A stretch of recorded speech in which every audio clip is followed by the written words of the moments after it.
Today is Monday, April 4th, 2017, and this is the ServiceMonster Show.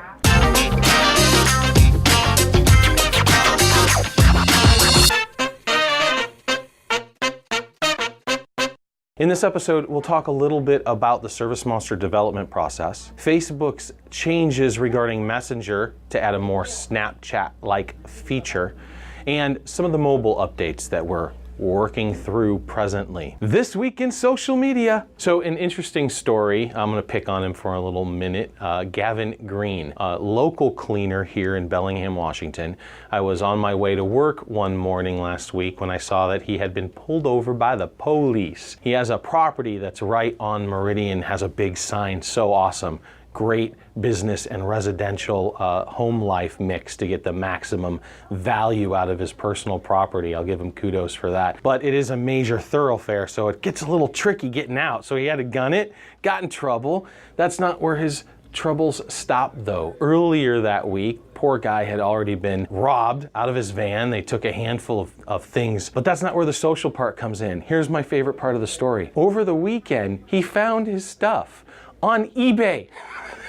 And he was able to contact the sheriff and they were able to get most of it back. So hopefully that'll be a good start to the rest of the week. We're rooting for you, Gavin. Hey, at the end of this month, come join us in Clearwater Beach, Florida, April 25th and 26th at the Experience. They're putting on a little shindig there. They do it every year. It's kind of the The Experience in Vegas that happens during September.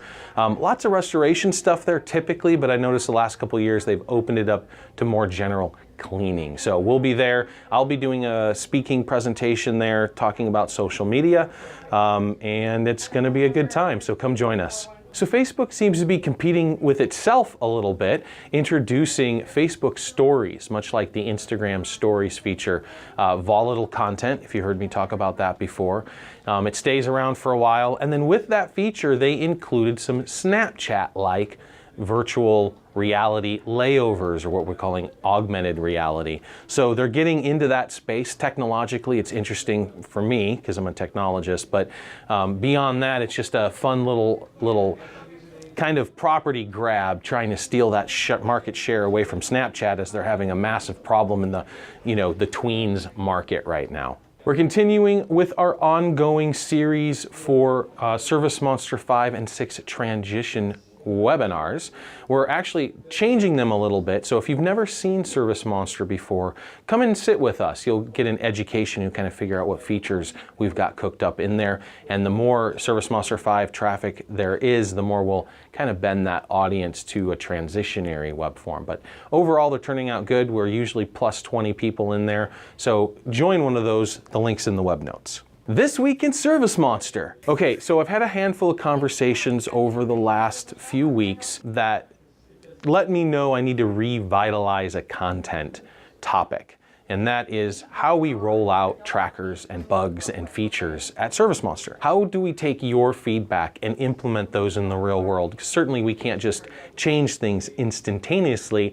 That would be unreasonable. So let's start off with a concept we call a tracker. A tracker can either be a feature request or a bug. It could be a feature generated by me, something I feel that we need to put into the product. It could also be something from our sales department or our support department, or anything that you send us via email or in our ServiceMonster user group we call SMUG. If you're a ServiceMonster user, you're gonna wanna be a part of SMUG if you wanna get your feedback heard by myself and the product development manager. Requests that come into support are logged and they're reviewed also by our product manager, and they go into a big bucket we call the backlog. So the backlog is full of trackers. Trackers are then identified based off priority. How many people have talked about them, complained about it, asked about it? How would it impact support? How would it impact sales? How would it impact administration of the product itself? Once we identify a general list of priority features, we then establish what we call a sprint, which is a small development effort that we can assign to a handful of people, typically lasts between 1 and 2 weeks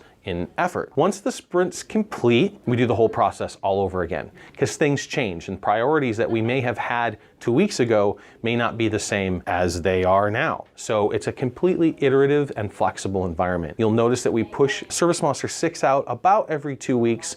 We were doing every week for a while. We're going to slow that roll a little bit so we can get some more substantial stuff in, and we're just battening up the hatches on the 5 to 6 transition. So I'm excited where we're at and where we're going. I kind of just wanted to let you guys know that that process never falls on deaf ears. We're always communicating. We're always taking what you say to heart and making sure that it's going in a place where we can record it and take an actionable stance on it. So we have a certain amount of resources, the developers that are able to work on the product. I throw down occasionally when it requires or I've got a little bit of time. That's how we develop things here at ServiceMonster. So I wanted to clue you into that process. It's a highly communicative process. It's a highly collaborative process. You guys are a big part of it, and we want you to continue to do so. So feedback, anything that you have to say, send us an email at support@servicemonster.net. Send us info on Smug at the ServiceMonster user group. We'd love to hear from you. ServiceMonster updates. Mobile 3 finally just pushed a release today, fixed the credit card issue that some of you were having. It was weird. We didn't fully understand it, so we moved the endpoint from V1, the API that hosts a lot of the stuff that we do. We moved that to V2, which is what ServiceMonster 6 uses, and now that has been tested and doesn't look like there's an issue. ServiceMonster 6, a couple updates in the works. There's a handful of fixes. Obviously, we're usually pumping out about 40 trackers a week. One to look for, though, I know it was missing and I can't wait to see it, is the orders tab for images and image management. So that's currently in the works. Also, Google Calendar Sync is almost at completion. I think we're in testing now. I'm excited to get that one out because as far as I'm concerned, that closes the gap between 5 and 6. Thanks for watching, guys. Feel free to subscribe to our YouTube channel. Go sign up for our demo. Give us a call.